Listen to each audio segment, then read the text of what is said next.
Hi friends, కొత్తిమీర పచ్చడి prepare చేసుకుందామండి. ముందుగా కొత్తిమీర కట్ చేసేసి శుభ్రంగా క్లీన్ చేసి పెట్టేసుకున్నాను.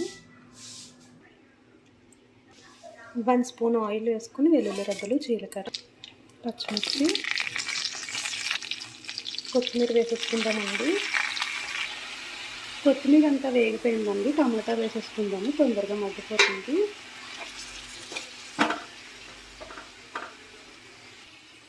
అంతా వేగిపోయిందండి. ఇప్పుడు ఉప్పు, పసుపు, చింతపండు వేసేసుకుని చల్లారిన తర్వాత మిక్సీ పట్టేసుకుందాము.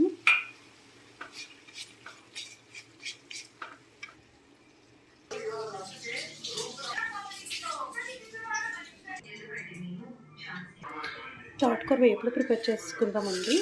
మినప్పప్పు, జీలకర్ర, వెల్లుల్లి వేగిపోయిందండి. కొత్తిమీర